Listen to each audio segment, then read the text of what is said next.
Hello and welcome to Module 15, Lesson 1. We're going to take a look at misleading graphs and situations today. So I can determine if a graph is well designed or if the data is represented in a way that is misleading with the information.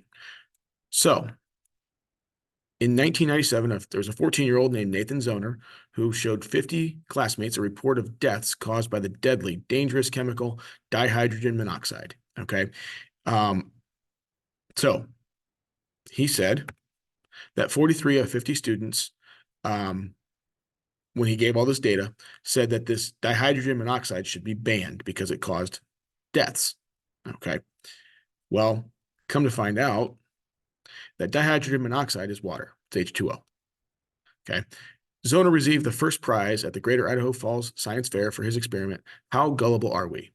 And this leads to the point we can use data, we can use numbers to manipulate the way people think.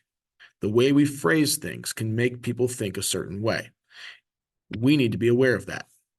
Okay, so zonerism means the use of a true fact to lead to a scientifically and mathematically ignorant public to a false conclusion. So you're leading people who don't really know what's going on to believe something that might not necessarily be true.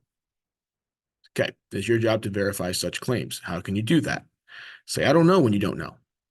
When someone's talking in absolutes, add a question mark to every sentence. What is this dihydrogen monoxide that he's talking about? Do a little digging. When someone argues for one side of a conflict, look at the other side as well.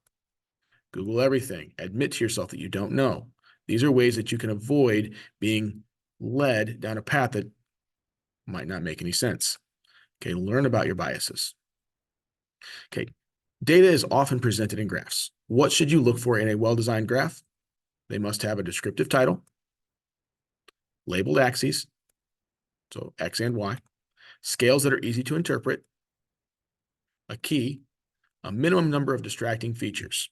All right, so why is this graph misleading? Well, it's in three dimensions. There's like a depth to it. 3D pictures often distort data. What would be a better way of showing this? Making it two-dimensional. That doesn't skew things one way or the other. The data is correct in both pictures. How you present it is what's misleading. How about this one? Again, the data is not wrong. It's just misleading. You're using 3D images or 3D graphics to distort the image. Okay. How about this one? Looks like Democrats are way above Republicans and independents. However, if you look at the scale, it's from 53 to 63 there. It's cropped. They took a snippet of the data and they started the scale at a point that would visually distort the data. If I start from 0 on all of them, these two graphs show the same data. They look a lot closer on the second one. It's a little more accurate to reality. How about this one? If you add those up, that adds up to like 180, 193%. Pie graphs must add up to 100%. It's a little bit misleading. It's actually a lot misleading. How about this one? The two graphs below are the same. Why is each misleading? Well, it has something to do with the stretch, the vertical stretch or the horizontal stretch. Stretching out the scale on either axis changes the appearance of the data. So if you want to make it look like something's growing really fast, you might stretch the vertical axis. If you want to make it look like something's staying pretty consistent and not growing that much, you might use the horizontal scale stretch. Okay. Those little tricks people use to make people think a certain way. You need to be aware of those. If you just take a quick glance at this at the cost of gas, you're going to say it jumped a lot, but it's leveling out. So we're good. It's leveling out. Well, if you look at the scale at the bottom, the three sections across the bottom do not represent equal time increments. Last year to last week, that's a big jump. Last week to current is 1 week. That's 7 days. Okay. It's a bigger jump from the first one to the second one than it is from the second one to the third one. You got to be aware of those things. Outliers can cause data to be skewed a little bit. So misleading graphs represent data incorrectly using all those things that we just went through. Here's an example, or not example, a summary of that. Biased words in the titles or labels, cropped graphs, broken axes, graphs not drawn to scale, misleading pictograms, circle graphs that don't add up to 100%, 3D pictures that distort the data, outliers. Here's how I'm going to talk about the outliers here in the next one. Okay.